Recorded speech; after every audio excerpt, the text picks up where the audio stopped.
Check podcasts. The Bread and Butter Collective is a collection of hospitality professionals working together to help strengthen our industry to build strong culture, community, and sustainability. I'm Calen McNeil. And I'm Sam Jones. And this is the Bread and Butter Podcast.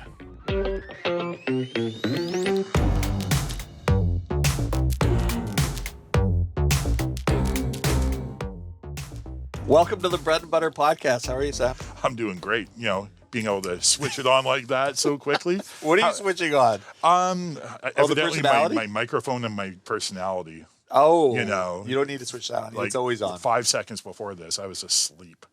Were you really? No, just on the inside. On the inside. Yeah, I wish I was sleeping too. How are things this week for you? Okay, dealing with some issues, and we talked about it in the last show, just about the planning.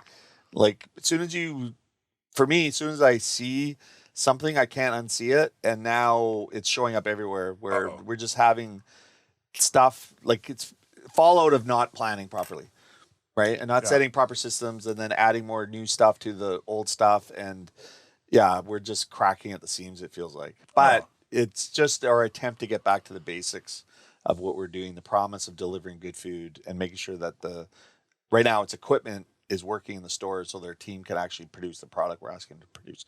So, Well, once you see something and you're aware of something and you see it all over the place, what's that called? There's a name for that, where you get a new pair of shoes and you think you're the only one with blue shoes. Oh, and then you see them all of everywhere? a sudden everyone's got blue shoes. it's kind of like on your algorithm.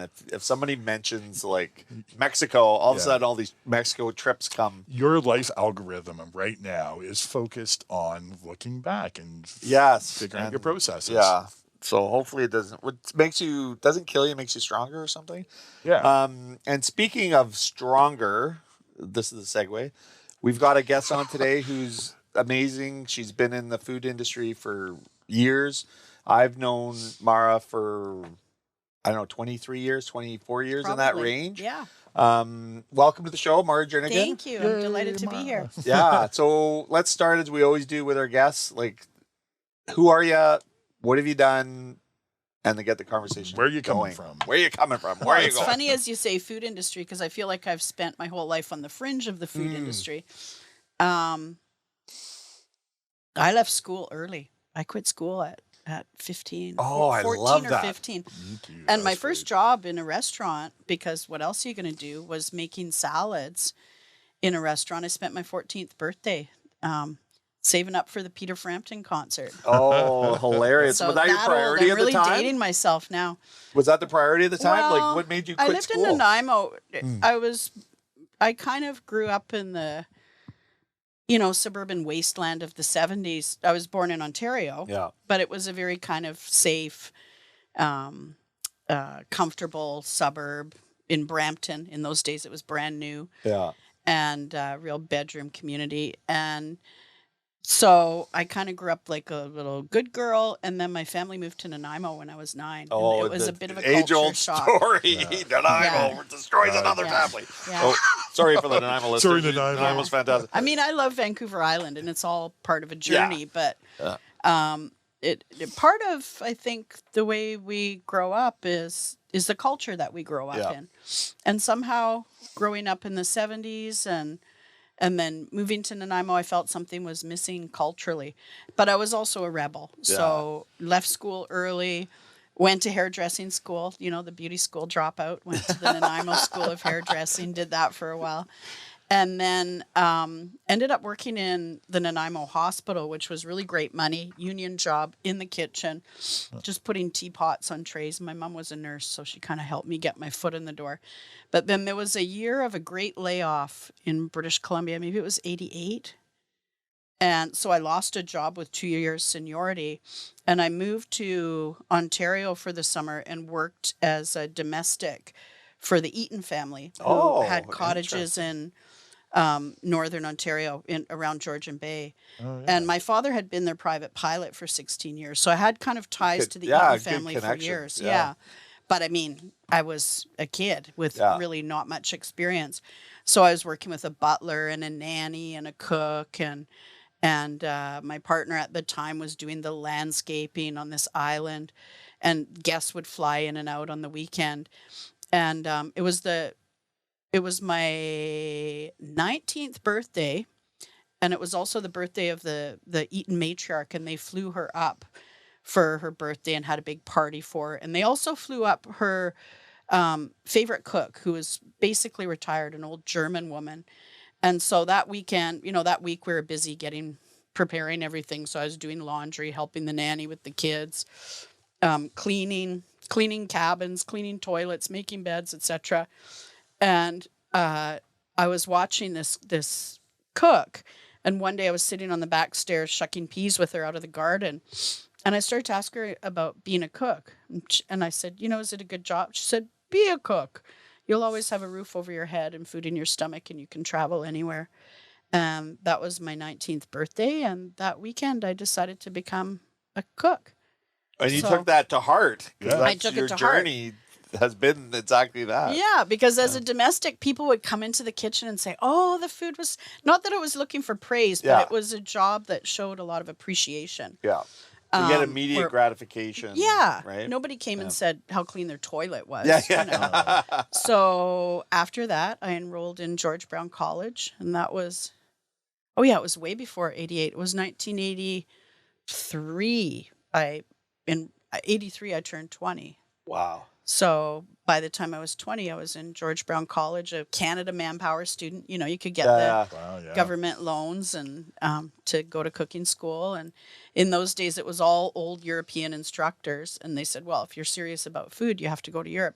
And I went from being such a bad student as a teenager to being like, best in class. And you hear this story over and over again. I heard an interview with Matty Matheson, who I guess he's an amazing guy. He's pretty rough around the edges, but I could actually identify with some of what he was saying about being a misfit or being, outspoken or different. Our industry is full of people like that. Yeah, totally. It's kind of where they fall into almost, right? Because what else are you going to do? Yeah. The beauty school dropout didn't think. Yeah.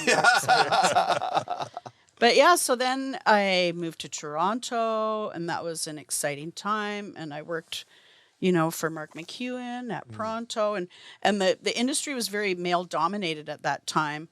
But actually, maybe before that, I wrote letters. In those days, there was no internet. Yeah. So I found this on a bulletin board at school, this little obscure program for a exchange between Switzerland and Canada, and did a resume with the photograph, and none of us had computers. Or, it was a lot of work to get all this stuff done. Started to learn French, researched where I wanted to live, and got a job and got this permit to go and do my apprenticeship in Switzerland, in the French-speaking part of Switzerland. So you would have been in your early 20s or right around 20 when that happened? I was 20. 20, yeah. Yeah. So young. Yeah, really young. Yeah. But just kind of did things like that Yeah. in those days, I think. The rebel. Yeah, yeah. And then, it was a very sexist industry, particularly in Switzerland. Like when I moved to Switzerland, I think the women still didn't have the vote in the Appenzell. Wow. Really? There was no abortion in Switzerland.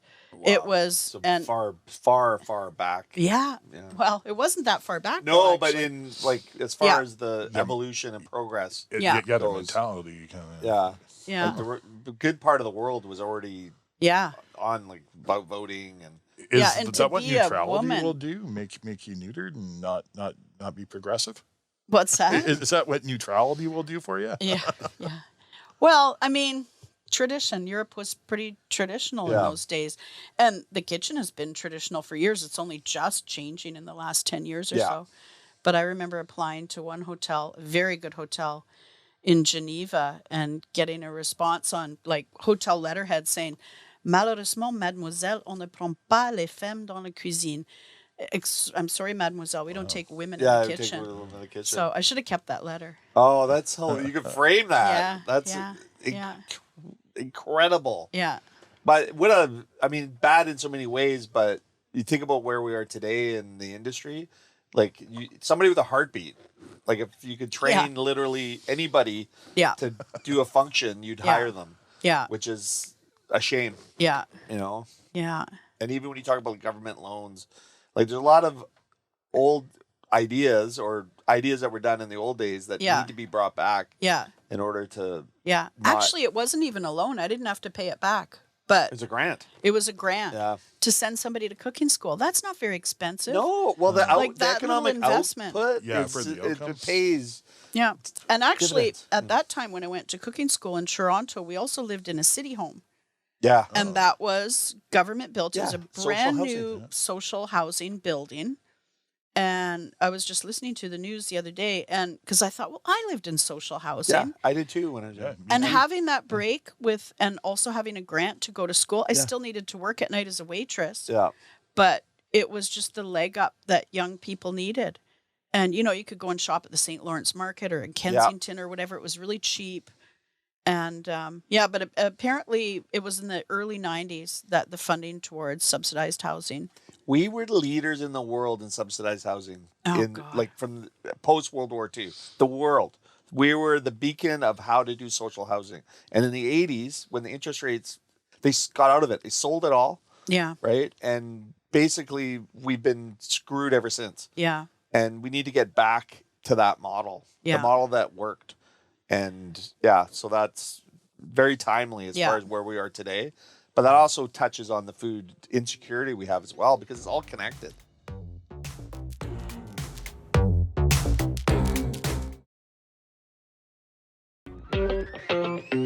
Well, and I think in a way, part of my rebellion, like looking for something cultural that was missing in my upbringing, and being a rebellious person, I'm always looking for examples from other countries. Yeah.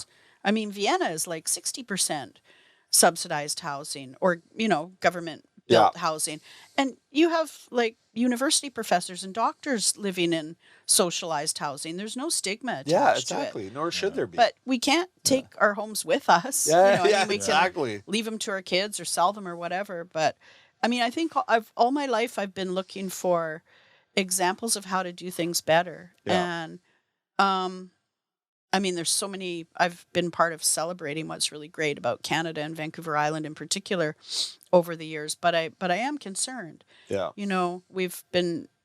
I remember talking about food security and saying, oh, we only produce 5% of what we consume on Vancouver Island. Well, now we're looking at a situation in the U.S. where they're going to have a mass deportation of all the agricultural workers in California. That's where we get our food. Yeah. So I had listened to your conversation with Castro earlier today, and just about, subsidizing local food, or, and just looking at waste and looking at more ways to just there's great programs in Victoria like Life Cycles doing fruit tree stuff, and Fed urban agriculture, doing urban gardens and farming. Yeah. But it's such a small segment. Like, I just think of all the things, like even when it comes to the housing issue and the opioid crisis and the homeless, all this stuff, it's just it took us decades to get here. Mm-hmm. And the idea that it's not going to take us decades to get out of it, it's disheartening, but the investment has to happen now, right? Like, especially and when it comes to blaming food. one single government that's been in power for 4 years or 8 years or whatever, these problems have been building for much longer. Oh my God! And you think about it, it's like you can identify, like social housing, identify high interest rates in the 80s that killed that, but also choices. Yeah, like all these are choices and priorities. And when you lack the investment, but even lack the idea, and it stems in every aspect of what we live like. We have a social safety net. We have Medicare is a right. Right. So all these good things, good ideas, but just poorly executed in a lot of ways, and lack of priorities. And it gets mixed with the capitalism component of it, where they go, oh, we can't do that for this. And I don't think there's any clearer example of that than in food and food security as well. And then when it ties into the housing component, these are human rights and healthcare. They're human rights things, which when we talk about getting back to basics, just get back to basics of doing that. I think we're a little bit more resilient. I think maybe because of our mindset and the people that are here, right? Like I think of you, for example, when you started, you were part of this early onset of the slow food movement. You started Feast of Fields, which was, when we were getting into the industry, a huge, awesome event. It That was a boom. It was really. wasn't it huge. There just wasn't amazing? anything else going on at the nothing. time. It changed Yeah. things. Yeah. And we It's always tried to have it at a different farm every year. Yeah. So there was an element of surprise and really spread people out. So it wasn't just a little cluster of tents, but around every corner was another restaurant and another. And, Feast of Fields came from Ontario, from the mind of Michael Stadlander. He started it out there. Of course. Yeah. So again, I like to connect people and ideas that inspire me from other places. And I guess, I'm a troublemaker, I'm outspoken, but I think what's been great about food, and I was involved with Farm Folk City Folk at a very early point, and I was teaching at DeBrule in Vancouver. This is years later. Yeah. So I had a platform to talk about food and to be political about food. But I think when I was introduced to slow food, what I really loved about it, it's one thing to get out there with a placard and protest and complain and be negative. Yeah. But slow food had this, ingest this good message, this seductivity to it, that it's like it was kind of, the delicious revolution or whatever you want to call it. But it was very positive. Rather than focusing on the negative, we used to do early events like, with our slow food members, like, let's do a comparison of different breeds of lamb from different areas on Vancouver Island, from Saanich, from Metchosin, from the Cowichan Valley. And, and it's all things that I was inspired by, just the very high degree of food literacy in Italy and how much attention people pay to food there. I was reading the other day. What's a priority? Yeah. Right? Yeah. Yeah. So the slow food movement, sorry, just for people who don't know, it's not about chewing your food well, is it? Well, I mean, it's not a could bad be, thing. but that's not it entirely. Can you get into what slow food means? One of the to you? easiest ways to say it is it's kind of the opposite of fast food. Fast food is about profit, industrialization, efficiency. And slow food, the food has a narrative. It's the three words they use to describe it is good, clean, and fair. So good from a gastronomic point of view, it tastes good. Clean from an environmental point of view, and fair from a social justice point of view. Okay. Like way ahead of its time relative to where we are now, because those are buzzwords that are applied in the context of where we are today. Yeah. But we're going back now almost 30 years. Right? Like Yeah, the organization, I think, is over 30 years old. Yeah. But I guess I went to an event with Sinclair Phillip, because he was my buddy with all things slow food. We went in 2000. Wow. Yeah. So that's 24 years ago. And it began in Italy? It began in Italy. It was a protest movement that was started when McDonald's was opened on the Spanish Steps in Rome, which is a culturally really important place, and it just enraged people. Yeah, but it was kind of started as a lark again, rather than getting out there with your sign and yelling. It was like, well, let's start a movement. Putting it into action, celebrating the opposite. Yeah, and it was actually done. I mean, this is a bit of an aside, but the Italian Communist Party was very strong. It still is in Italy. And, the Fiat factory was in Turin. So there's something called a Archie. And it's kind of like a little club that you can create that has social benefits for citizens. Because maybe people that worked in the Fiat factory didn't have a lot of money and didn't get to go on vacation too much. Or so they'd have, picnics in parks or whatever. So there was a Archie. It's funny because this almost relates to what you guys do. There was a Archie radio station and an Archie bookstore. So it's kind of a little tax haven to start this thing that has social benefit. Yeah. And they started an Archie restaurant called an Archie, ARCHI. And in the beginning, the kind of dining club they started was called Archie Gola. And Gola has a double meaning. It means your throat, but it also means a glutton. Slow food was kind of started as a glutton's club. Like, if the world is going to hell, let's just eat well and celebrate. And then they opened a restaurant called Bocan de Vino in Bra. And so that was the basic structure that created the impetus to start slow food. But then, they've gone far beyond that. And I'm not really involved in slow food anymore, but it changed my life.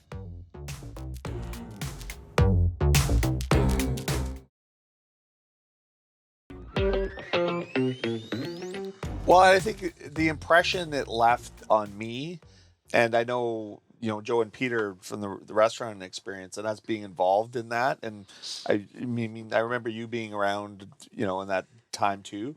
And it's impactful and it's impressionable on how we go about doing our day-to-day business when we try to source products, what we're thinking about and the mindset that we have. Yeah. Which I think is it's part of the culture now here. Yeah. And I think, you can't I wouldn't underplay the impact it's had on people that are active in restaurant industries today here. Yeah. Because of what you did and the movement that you sort of were a part of and reinforced. And like, do we ever go back to that again? Like, are we, even on the climate and like we're carbon neutral, but now that's sort of like everybody's kind of in the same vein because progress has happened where the vendors and the people are composting and, it's just a part of our culture now. Whereas before we were revolutionary back in the day, just like when you're talking about the slow food movement was a bit revolutionary and contrarian to the toxicity of like bad food and fast food and all that. Do we need another movement? And what does that movement look like? Well, it was a special time, I believe. And we'll never really have the same kind of opportunity. And part of it is it wasn't pre-internet, but it was everybody with a cell phone in their hands. Yes. So people, and I think, and this is what I love about Zambri's too, which has been carrying on that philosophy for years, is it was about community. Yeah. And it was about people and people aligned and kind of a civic sense that I feel we're losing because we're in such an era of individualism. But, we used to, send people a handwritten card when they joined the convivium and they'd be invited to all the events.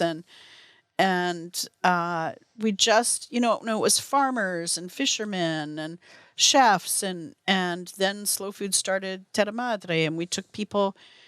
I remember the first Terra Madre when they wanted to recruit farmers. I think I helped bring 140 farmers from across Canada to Italy. So, and to just have those transformative experiences where you see something, it's like, let's bring cheesemakers. Let's bring our local cheesemakers to Italy. And then they can meet other cheesemakers that have the same kind of challenges or opportunities. Or have solved some things that, they maybe did Yeah. it 20 years ago in Italy where it's relevant now. Yeah. People don't even know. years ago. Yeah. even, right? Totally. Yeah. So was that a sponsored program or how did It you was get in the that many beginning. people Italians are very generous by nature. They've been kicked to the curb financially in the last, since 2008, as everybody has too. So they're still generous, but they were really able in those years to do amazing things it was Carlo Petrini who wanted to bring 5,000 farmers from around the world to Turin, Italy. And the staff, I remember seeing the staff just thinking like, oh no, what do we have to do? What's going on? So they divided the planet up and gave all the different staff members different parts of the planet. And they recruited 5,000 people from around the world. And in the first year it was farmers, and then it was farmers and chefs and educators. And it just kept growing and growing. But in the early years, they would billet people. They'd get buses. I think the first year, like 9 Africans went missing. My goodness.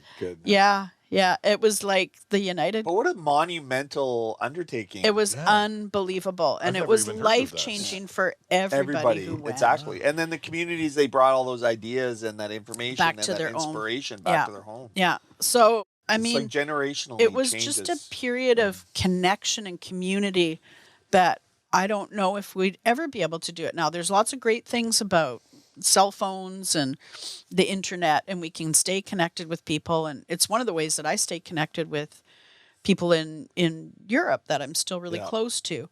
But at the same time, do we get together as often in restaurants and people's living rooms? Yeah. Or on different farms? I don't know. I don't think so. Well, you think back, one of the first times I actually met you was at the Fairburn Is it Fairburn Farm? Fairburn Farm, yeah. Yeah, and just being exposed to what was going on there for me, because my background wasn't cooking or food or any of that. Yeah. I was more the let's get a McDonald's guy. Not anymore, but showing up there and just seeing this massive farm, and you had buffaloes there, which was My landlords had, your the Archers had the the water Archers buffalo. had the water buffaloes, which ended up being a very controversial thing, especially Mad Cow was going around, I think, and they were talking about putting them down. Oh, they were a political sacrifice. Yeah. They were taken from them, and it was a terrible thing that happened to them. And again, that was something that made me wake up and realize like how strong capitalism and how in North America sometimes we just aren't asking the right questions. Like the really kind of sensible questions, like what are we feeding cows and why, and so for 10 years, actually, sorry, but not the 10 years since you've been open, but for 10 years, I didn't eat beef in Canada. Yeah. Because I just didn't feel we didn't follow the World Health Organization's Guidelines. recommendations about testing every animal that went into the food system. And, we still found 14 cases in 3 years. So if we tested everything, we were testing less than 1%. Yeah. That's So insane. if we tested everything, what would we have found? Well, even if you think of the sample size, that's probably like, even if it was 14 in 3 years, like how many cattle were you testing? Like that would be a fairly big percentage, I would assume. If you look at all the cattle and extrapolate you know what? it. I used to know all this stuff off by heart. Yeah. And Sinclair Phillip and I could empty a room faster than you can imagine talking about this stuff. So it's funny because also I feel like I'm not so I wouldn't use a lemon. I was so strict about everything. And Fairburn was, I feel like the Feast of Fields and Fairburn Farm was a big giant experiment of, I used to sometimes, if somebody would put like vanilla in their dish for the Feast of Fields, I don't care if that restaurant uses vanilla any other day of the year. Yeah. But this is Feast of Fields. Yeah, do something. And these menus that we have from the Feast of Fields with, 40 different restaurants participating, and you save those menus over 10 years, it's a snapshot of an emerging local cuisine. Yeah. So use vanilla tomorrow, don't use it today. Yeah. And I didn't even use lemons in those days. Now I've loosened my standards a lot. Yeah, because you want to get invited for dinner. Yeah, I'm not as idealistic as I used to be. And also because I think we've all faced some financial challenges too. Yeah. It's really expensive, to only eat organic and only eat local. It's not something that's available to everybody. It's worthy, and we're so lucky to have places like the Moss Street Market. Yeah. But I'll drive down to Mitchell Farm once in a while, once or twice a month, because I can get all the regular stuff, potatoes, onions, Brussels sprouts, and it's local. Yeah. And, if I get on a plane, which I don't feel that good about doing, but take off, you see those fields, and that is agriculture, and we need to support it because, we're lucky to have it, and it's affordable food. I'm really concerned about the use of food banks and the way people are eating nowadays, and I am really good with food cost and really good at feeding myself, and but you got to be really nimble and smart. I can't imagine being a single mother with 2 or 3 boys in their teenage years in the house. Like, man, it must be so expensive. Well, expensive and just. Oh, sorry. Go ahead. Sorry, I was talking to one of my employees today who was saying she can't afford to buy vegetables, and she eats at work, and that's where she gets her veggies, and then she goes home and eats beans.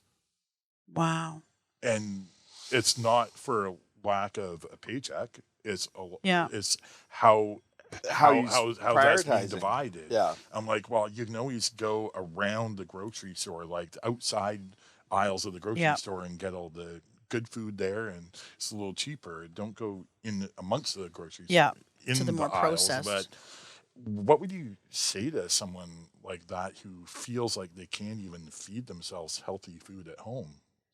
Well, I'm very concerned about that because I feel like I'm not playing a role in it as I would like to be right now. I've been a cooking teacher forever, and I love teaching cooking classes. I currently don't have a venue, and it's great to teach cooking classes, on pasta, and, people get interested in coming to Italy with me on culinary tours, etc. But I also think there's a real need that is probably we're seeing it around food banks. I would like to help people be able to stretch their food dollar a lot more, because I can show you how to buy a whole chicken and cut it up Yeah. and eat from that chicken for 3 days. It's that And knowledge piece. It's the Right? it's the food literacy. Yeah, food literacy. And we were talking before we turned on the microphones about the food literacy in Italy in particular, because I feel like I have some expertise around Italy and the food policies that were developed to help empower people to feed themselves. It's like you can give a man a fish, or you can teach a man to fish, or a woman. So it's the same kind of thing. And, yesterday I went out and cut down some chickweed from the boulevard to give to my chickens. Now, I'm not going to eat that chickweed because dogs walk by there too, but I did it with gloves on and my gardening gloves, and the chickens don't care. Yeah. But if that chickweed or miner's lettuce was in my yard, I could eat it myself. Yeah. And I do grow things like that. And so just, in Italy for years, like 100 years, they've been having, and this was started by government policy, to have like sagra or festivals around snails or some misshapen chickweed or chickpea that grows in the market, or That you wouldn't normally tripe. think about or understand that it is Yeah. totally fine to eat, and you can use it in different applications. Yeah, and- but there's a celebration around it Yeah. too. Right. So I Yeah. was delighted to see recently in our Minister of Agriculture, I'm so glad Lena Pophams, that she'd be a great guest. by Yeah, the way. I'm gonna actually reach out to her. Yeah. Yeah, that's I- really it was good. so nice to see that there was a Radicchio festival, or Yeah. just recently. Yeah. So more people need to know, like, plant Radicchio in August in your garden. Yeah. And just cover it with some straw and forget about it. And in December, you'll be eating the most delicious salads, because those things are better after the frost hits them. Yeah. And so, part of why we're blessed here is because we live in the best growing area in Canada. Yeah. Well, that's the. Oh, sorry. Yeah. I keep Yeah. interrupting you. No, Sorry. go. I don't feel like I've said very much. No, though, but, get going. So I'm fascinated by trying to learn more about what I can gather, grow in my own yard. And when you say about the weeds and the herbs that you can just go harvest, and I didn't know about radicchio, and I've been thinking lots about my garden the last couple of years, and that's never crossed my algorithm really. Have you got places you point people to that want to learn more about how they can grow here in Victoria to help feed themselves? At this stage in my life, no, because I Okay. maybe don't have the platform for it. When I Yeah. worked for Farm Folk City Folk, or was more involved in education, or had Fairburn Farm where I used to Yeah. teach cooking classes, it kind of looked, everything was so fresh at Fairburn Farm, because I hate to say this, but I used to sometimes smuggle seeds back. Now you don't need to do that, because the seed companies are part of the puzzle, and they have seeds that like this, like they have more and more different varieties. So salad frisee or escarole or radicchio. So sometimes I'll even just go up to Root Cellar at this time of year and buy those lettuces. Don't buy the pre-washed salad greens at this Yeah. time of year. They're very expensive and they go bad really easily. This is the time of year to eat those hardier, stronger greens, bitter greens that have gotten a bit sweeter because of frost, and have them with like walnuts and some caramelized pears, and like those are the right things to eat at this time of year. But Right. So speaking of seeds, then there's Mitchosen Seed Company. I think that's what it's called. But what if I just go look at their catalog, because they're going to have seeds that grow here, right? And maybe that's a good spot to Yeah. start to look into what you can grow is by what's available. well, and that's where the internet and some of the young people, like the young agrarians, and one of the best events that we have in Canada is Seedy Saturday. And yes. so, as well as being able to buy localized seeds, because it's very important to get seeds that are localized to your region. So, as well as being able to buy seeds there, they always have like workshops on just these kinds of things. And it's the right time of year for farmers. It's usually in February when you're planting. and ordering and purchasing seeds anyway. For places like ALR or ALM Organics and Saanich Organics, they have little side businesses selling seeds. Yeah. So And it's a plant good starts moneymaker and- for the farmers at this time of year. And it's one of the best. I mean, I used to be involved. My son used to sell pumpkin seeds at Seedy Saturday, and I'd always have a booth there for Farm Folk, City that's Folk. And awesome. so, yeah, I kind of need to find a new way to insert myself in the whole thing again.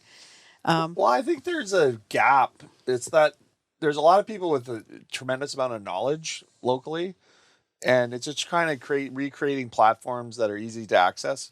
Yeah. Because I mean, when you're busy and Yeah. you're doing tours to Italy and you're doing all the stuff that you do in your day to day, and you spend time in Belize. Are you still down in Belize? No, Or I did. I was there for 6 years. Yeah. So now you're that's. I did a yesterday. consulting gig there this fall for 1 week with my son. But yeah, I Just think- for nostalgia purpose. consulting, Yeah, consulting for the money. For the money, yeah, you did it for the money. But just to create some community here around that. I know the city of Victoria. So we're a part of Fed Urban Agriculture, which is a nonprofit that's been we've been around about 12 or 13 years, I guess. But now we're into urban agriculture. So there's education component. But the city of Victoria actually, because during COVID we started this My Fed Farm, which basically we gave tools and kits to people that could grow their own food in their backyards. And a lot of them were underprivileged, couldn't afford that type of thing. And also people are interested in learning about gardening and growing their own food. And that was I think we probably gave out in the 3 or 4 years. I think we did it this last year too, but probably, 1,500 to 2,000 of these kits Wow. that went out. And the city of Victoria actually has plant starts and seeds. Yes, and soil. They'll give And you soil. compost. And so there's we may be underutilizing that as well because there isn't a lot of people accessing it. So Fed Farm or My Fed or Fed Urban Agriculture has a plant starter greenhouse on the property. But the city of Victoria gives access to the soil, seed starts that they've done, and it's like free. Like Is there's that open all year? I don't know the details, Okay. but we have a need and we've got a desire, but we also have a local government here that is in tune with it. And I think there's an opportunity that we could be further developing that. And it's Definitely. particularly on the education side too. And that's why I'm interested in maybe talking with Lana about that too, because I think the role of when you have a population that has some background and experience because of the groundwork and some of the work that you've done over the years, and even restaurateurs that have kept things going, you've got a captive audience of people that are willing to actually put some time and energy into it. But getting funding and grants and things like that could help because food security, if we just focus on the community, like we can't change. There's going to be tariffs coming down the line. There's going to be all this food insecurity. You're talking about export or eliminating all those workers in this, the immigration laws that they're going to be changing. It's going to be disastrous on food security. So how do we make ourselves more resilient? Yeah. And we've got some really good, sort of like foundational stuff already in place. So how do we get that going? What's the next big idea of how we really bring people together? Yeah. That's the question. Teaching people to process the food that they grow, maybe.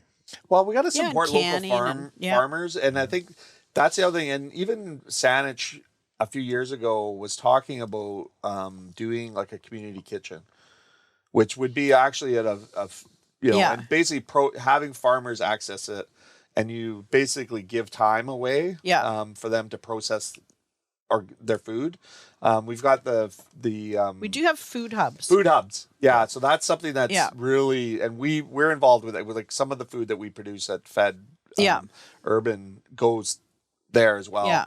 And that also ties in food banking because food banking at this time of year is like, it's amazing. You would be shocked at how it's growing, and that's not a good thing. The fact that there's resources that we can access food Yeah. is good, but it's growing. Like Yeah. people, the need is growing even more. So Yeah. I want to call out the action. We need action. Yeah. You know, not lip service, because in the next 2, 3, 4, 5 years, I think we're going to be in a funny place. Yeah. A pickle, A perhaps. pickle. We're going to be in a pickle Yeah. or a radish. Fermented cucumbers. Fermented cucumber. But we got to. If we're going to do that, there needs to be infrastructure. Like you got to be able. Yeah. Like if you're producing this food, it's got to be processed. Well, Right, and I otherwise it think gets part thrown of it out. too is just understanding historically, and this comes with age, is the depth of knowledge of the food system from what works in other places to how important the agricultural land reserve Yes. is, which gets, nipped at all the time. Yeah. 20 years ago or 30 years ago, it was like, oh, well, you can allow golf courses on Yeah. ALR land. And then 20 or 30 years later, the people who are hearing that the golf course now wants to build houses, they don't know that it got taken out of the ALR 30 years ago. Yeah. So it's not superficial knowledge that can guide these kinds of processes. But I didn't mean to talk about politics so much. No, but this is what we do. We go in and out because it's reality. Yeah. Right. Yeah. And the things that we're talking about, there's a huge political component to it. Yeah. And a desire and lack thereof. Yeah. All these decisions, and again, it's choices. Yeah. And it's interesting because I was at a Saanich council meeting dealing with emergency weather response for homeless people.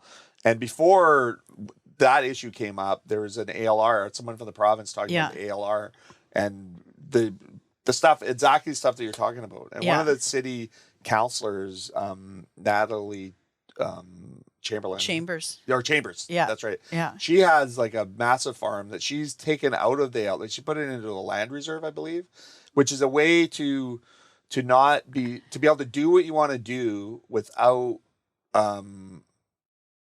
with maintaining the value of the property. Cause I guess I don't know the details of it, but she's removed it from her land, I believe, from the It's very hard to get out of the ALR, but maybe she took It's a land trust. Yeah. Right. Yeah. So the way she's done it was she was able to do it, which increased the value of her, but also made sure that property was going to be forever, permanently in some kind of covenant. So that it's actually farm.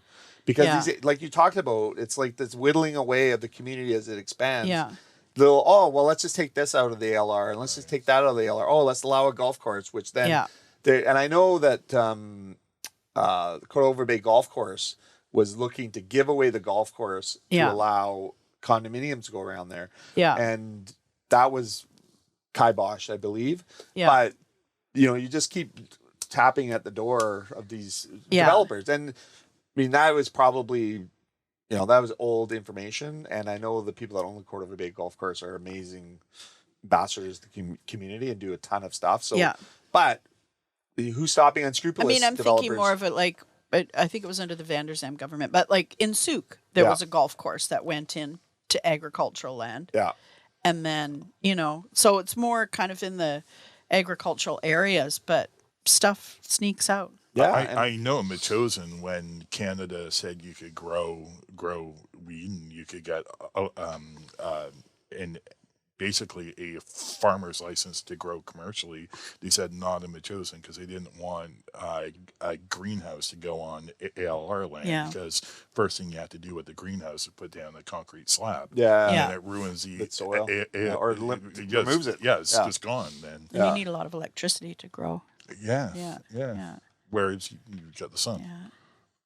Anyway, so that's what Metchosin's doing is they're trying to protect their well, and I think there's examples that people are more aggressive with actually preserving and protecting it because they have a kind of a deep understanding of the ramifications of it. Yeah. And that was the point of this. He works for the provincial government who is giving this presentation to the city council there. And it's more and more relevant as we move forward because of those issues and also supporting farmers. Yeah. Like going out and, and it's awesome. It's a great activity in the day to go to the farms and just purchase different things and, from local farmers and support local farmers. Yeah. Because it won't be too long if we continue on the path that, it's tough. I mean, listen, it's tough. I had a conversation with somebody at the province when we were looking for grants to buy the topsoil farm, the urban. So Fed bought a for-profit farm, right? Urban agriculture farm. And obviously they don't make money. So she's like, well, we can give you money because we're a nonprofit, we're a charity. So we're like, well, we can give you money if it was a for-profit business. And I said to her, like, what's your definition of profit? My definition of profit isn't just about dollars and cents. It's about what's happening in the community, how we're giving back to the community, the reward of growing and doing things like that. There's profit in that. Like, you're looking at it from a wrong lens. And show me a farmer that's profitable, right? Like, so you're forcing them in a mechanism to do a business that is 100% going to lose money. Like, it just is. Like, farming, unfortunately, it's hard to make a living in farming. You buy yourself a job. You buy yourself a job, which is okay. A living. Yeah. Which, is, and that is respectable. But if you could further the security for farmers by accessing these resources, government resources and programs, which is it's like a 10 to 15 times return on your dollar if you do it, because who doesn't want the food education? Who doesn't want access to good food, local food that doesn't come from a truck from Chile or going to be tariffed to death, from produce coming from California, So it's the mindset that needs to change to some degree, but also it's got to be consumer driven too, I think, right? Consumer driven, and also I think family and community driven. Like I said, just kind of common sense stuff about food, and that cooking is not a chore.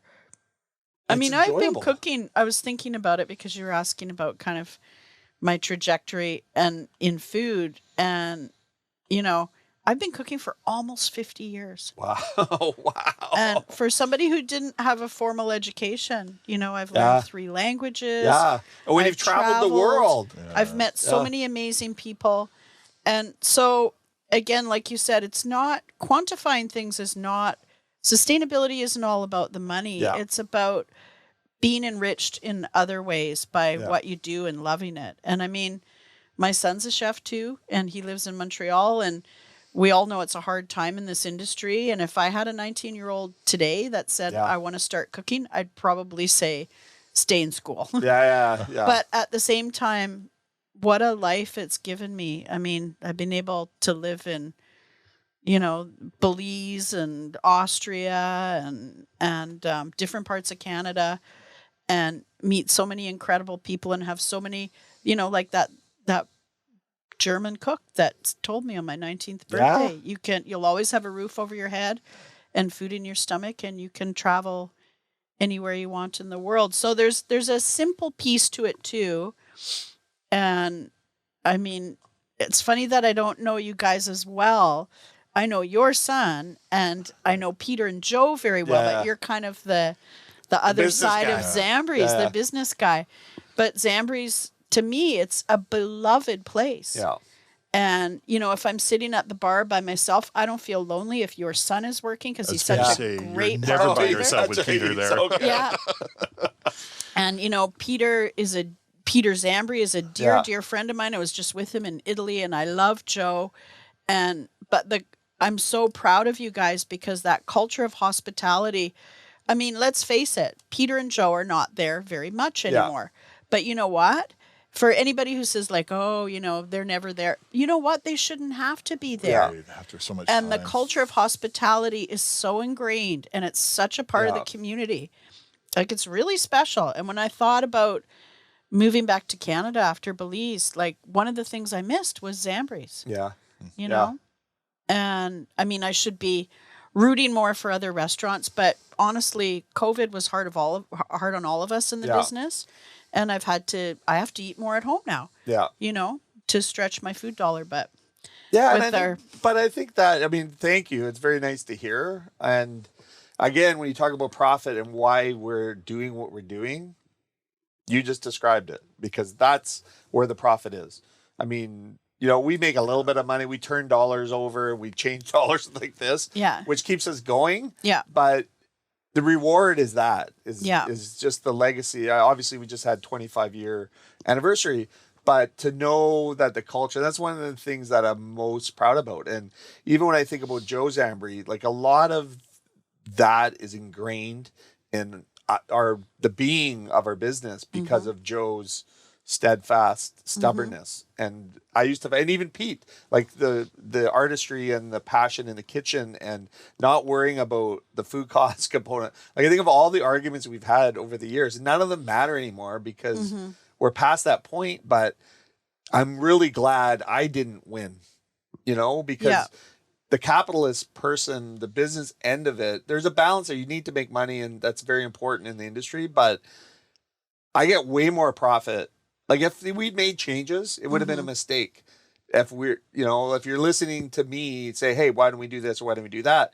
It was a mistake because the reward is so much greater being where we are now. And maybe there's hundreds of thousands of dollars that went out the back door, but none of that matters now. Well, and at the same time, you think about like the strength of Peter's cooking, and this is to take nothing away from Julia and Marcus and everybody else in the kitchen who's amazing. Yeah.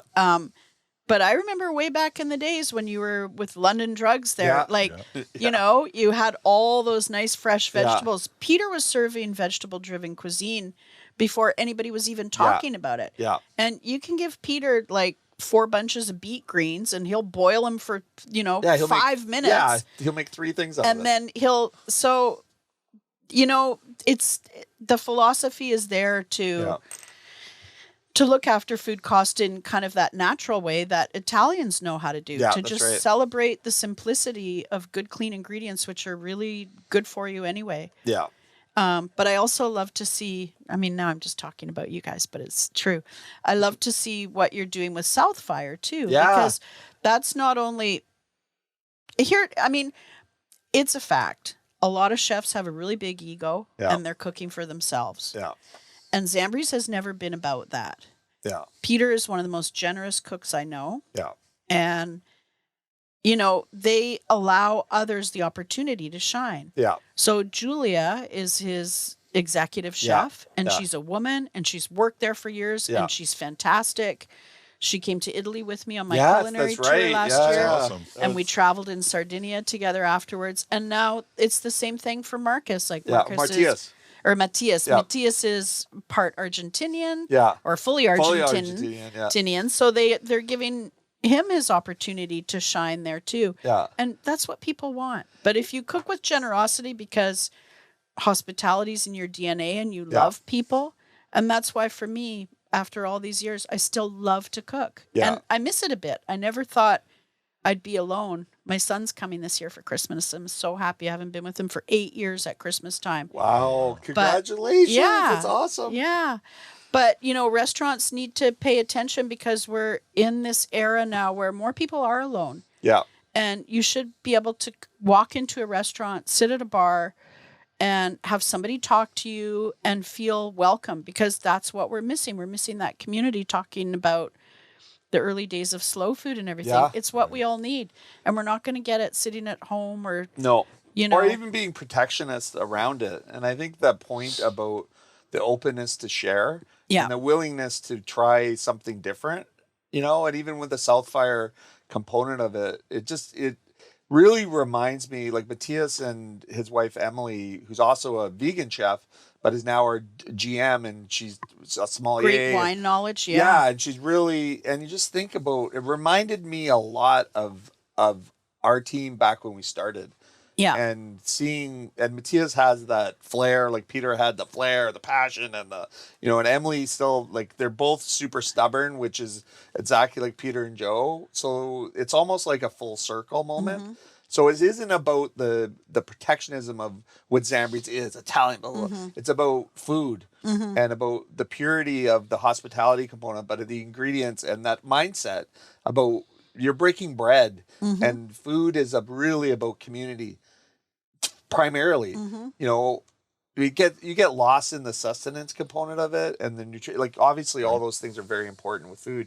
But if you start with doing it from the passion side, and then that conversation and breaking bread, that actually builds a foundation of that knowledge and the experience and really that family vibe. Like when you look at families, and even when I grew up, that wasn't a prior. Like, I was left a lot of times to make my own food, and I'd be eating cereal. I have a couple younger brothers, and they literally live off cereal. And I'm like, now I cringe about that. And there's so many other families that are in that same boat. And a lot of it is economic. It's knowledge, it's access. So breaking down some of those barriers and just getting back to the reality, because it's so enriching, isn't it? Like, you know what we used to say when I worked for Farm Folk, City Folk? There's more money in the box of cereal and the packaging than there is in the cereal. yeah, Absolutely. So the person who creates the packaging gets more return than the farmer who grew the grains that go into the cereal. which is obscene, backwards. but you can totally see that. well, it's Like, in every it's so layer. obvious when you I say mean, the it's words, right? everywhere. Oh, it's awful. It's the people that put the least amount of blood, sweat, and tears into it that get that way better return. Right. But without those blood, sweat, and tears, like if we lose farmers, and we have like, you want to talk about a crisis that you have, like it's disastrous as a community. And when you're sitting on the land that we're sitting on, and I think it's hard for us to produce enough food to sustain ourselves. Like we're going to be a net importer. Yeah. But why not challenge ourselves to be as sustainable and independent as possible in our region or any other region? Because we're just a microcosm of the bigger world. Like you go to other communities, like even in Ontario or Italy, and there's these pockets of community everywhere that you could actually develop and nurture if you decide that that's the priority. Well, we had fun doing it with red fife wheat, and we had we had the launch for red fife wheat and it's the only slow food Presidia product in Canada. And we did the launch at Zambries. I still have the pictures from years ago by London Drugs. But, doing that thing with red fife, flour, who knows where your bag of flour comes? Nobody knows where it's from. But we had Cliff Lear, who put in a mill when he was at Wildfire. Yeah. And we had farmers that also came to Italy with us with Cliff from Saskatchewan, True Grain Bread. All of a sudden, all these ovens got built. We had Alan Scott come up and build like 3 ovens on Vancouver Island. So a whole community started just around grain and bread. And that was kind of the height of the whole thing, and I think... Well, that stuff leaves the fingerprints, right? So you've got such a solid foundation of that. Like, we got to figure out ways to kind of nurture that and bring it back to that. Because that's also going to address the new entrants, but also the desire for people to get into it. Yeah. And look where the cooks of the future, where the farmers of the future. Yeah. Well, I want to say for me, and thank you so much for having me, but that's part of why Vancouver Island and Victoria is home to me, because I realize that I have professional and personal capital. Like every once in a while, people come up and I taught them a cooking class 20 years ago, or they came to Fairburn Farm on their anniversary, or, anything. It did something with red fife wheat. I was at a memorial service for someone who passed away a couple of weeks ago, but ran into Martin Barnett, who was the director of the baking program at VIU. And he came and saw the oven that we built at Fairburn, and then they built a wood burning oven at VIU. Yeah. And so these things carry on, and understanding a bit of the history, but also, for me, it's the time for the young people to carry the torch. Yes. I want to do a little bit more, but I also have to look after my retirement, which is not easy either. No, well, that's the economic standpoint. Yeah. But I think the inspiring the next generation needs to be sort of a focus. And I think if we do it in the lens of priorities with climate change and, cost of living and food security, that's a good excuse to motivate people to actually build some of these systems out and develop the next generation. So that's kind of where I'd like to see us. And we're going to talk more. Let's keep in contact, because I think there's a lot of, I'm getting more into that end of it. Yeah. And the business side of it and all that stuff is, if I can do this community stuff, is that to me just, it's that's the profit we talk about. It's wonderful, yeah. Just let's keep her going. Just as we wrap up, talk to us about your tours and your, like, how can we support you? This in is something doing I've what you're done doing? for 20 years. Yeah. When my marriage was breaking up, about 20 years ago, I decided to go to Italy and do a Master of Italian Cooking program and just throw myself into something really challenging. And it was amazing. I learned to speak Italian because I was involved with slow food. I ended up with connections all over the country, and every week we had a different instructor from a different area of Italy. And then I just kind of fell into it because I came back and one of my guests from Fairburn Farm heard me so enthusiastic about Italy and said, "Wow, I'd love to come to Italy with you." And I said, "Well, I'll take you." So I've been taking people on culinary tours of Italy for 20 years. Right now we're doing mostly Sicily. We have done Puglia, but I've done the north, I've done the south. I've been to all 20 provinces in Italy. Wow. I have connections all over the country. My partner, my business partner and driver in Italy, Roberto, we just bought a Mercedes Vito van. Oh, nice. So, yeah. And I just got back from 2 back-to-back tours of Sicily, 10 days each. And the last 3 days we spent with Peter, and I took Peter at actually the town that I went to school in. Yeah, he talked to me about that. Yeah. Loved So, it. I go every October, but we're also going to do in April. This is actually interesting for professionals, for wine and hospitality professionals. I'm going to do a 7-day tour of Vinitaly in Verona. So it'll be 3 days in Verona and 3 days in Piedmont.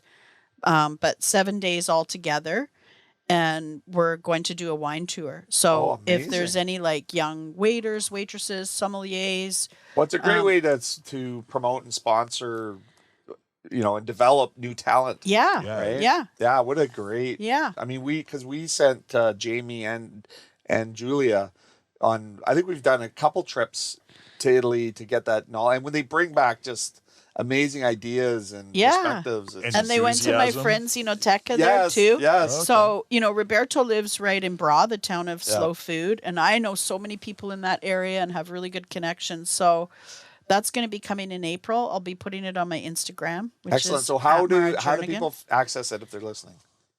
They can eat. I have a website, which is my name. Okay. MaraJernigan.com. Okay. Or Instagram is always good, at Mara Jernigan. And then they can get on I have an email list where I email people a couple times a year only about upcoming events and what I'm doing. And how many people go on your trips usually? Just 6. Oh, it's perfect. It's intimate. Wow. Mm-hmm. Yeah. So, nice. yeah. And we're going to stay like outside of Verona, kind of in the winery areas near Valpolicella or Lago di Garda, and then stay in Bra and go to visit wineries in the Langhe and the Roero. So I love it. Yeah. I love it. Wow. Well, that's amazing. And we're going to get better at promoting our show. So we'll put links and... Well, I want to promote you guys too. We have to get a picture before we... Yes, and we will get a picture before because I think, some of the content, and not to boost our... Like some of the content and the guests we've had are amazing. Like it's... Some of the information and just the topics that we're sharing, I think is much needed. Yeah. So I think more and more people that can be exposed to this is how you build that next generation. Well, and it's nice to have an hour too. Like not everything has to be an 11-minute TED talk. No, exactly. Like what can you can't even scratch the surface. I love what you're saying because, to me, I'm always, well, when I think about it, I think about how to improve things and how to make things better.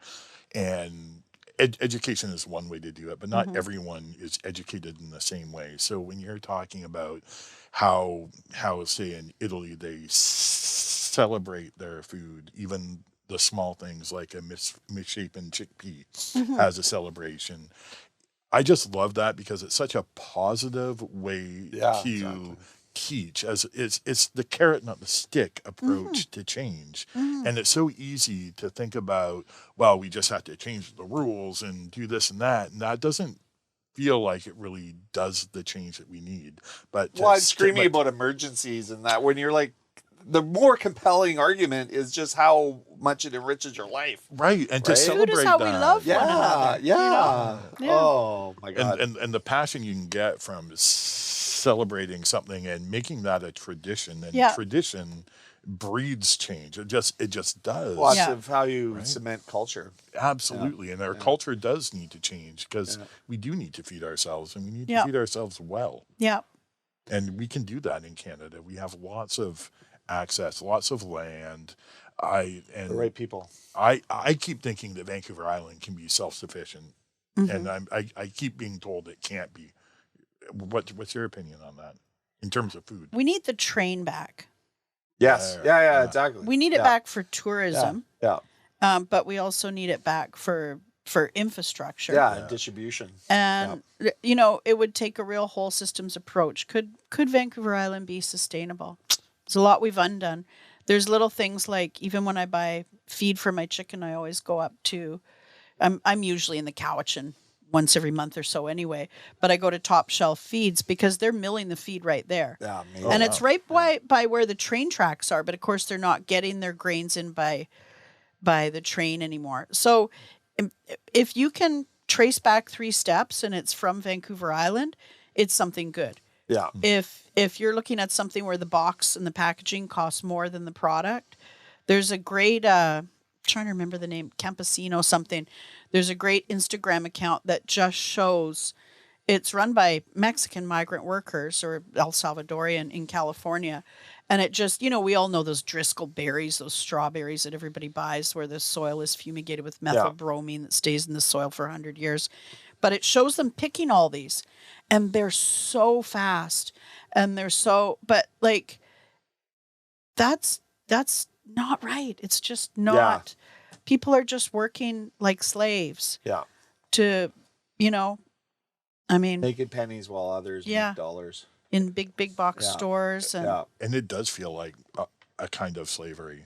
It's just It's keeping modern people slavery. down. Yeah. It It's just modern keeps slavery. a whole class of people down. Yeah. That deserve to be elevated, because without them, we're not eating. Yeah. Yeah.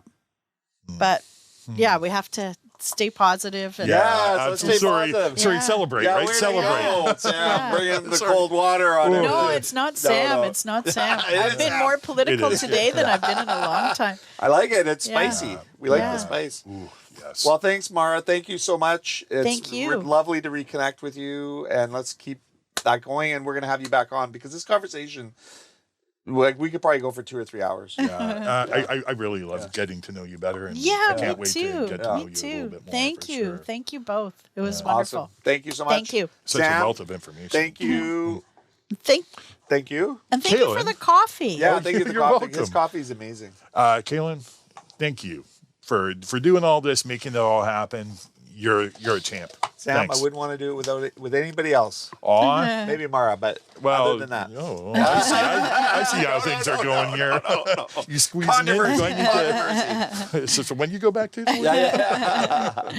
Thanks a lot, and I hope you have a great rest of your week. I hope things just get real smooth Yeah, for you. it will, hopefully. Smooth And- like butter. But this is life. This is what happens. It's part of the journey. The journey is way more important than the destination. And it's about how you deal with it too, right? Exactly. So Remember to be kind. I will if you be nice. I will. All right. Cheers. Cheers. Thanks, guys. Thank you.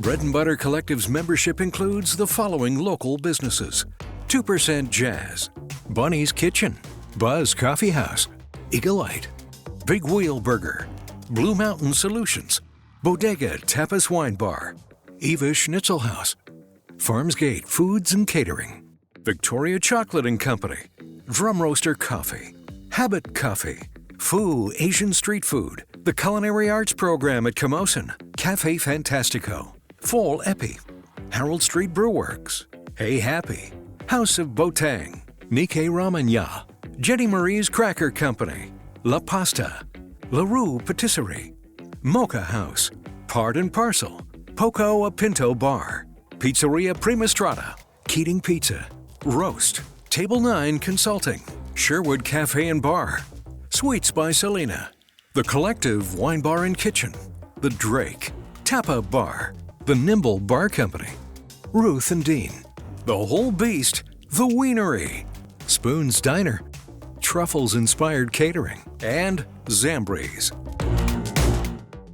To hear more from the Bread and Butter Collective, go to checknews.ca/podcasts on Check Plus, or find us on your favorite podcasting platform.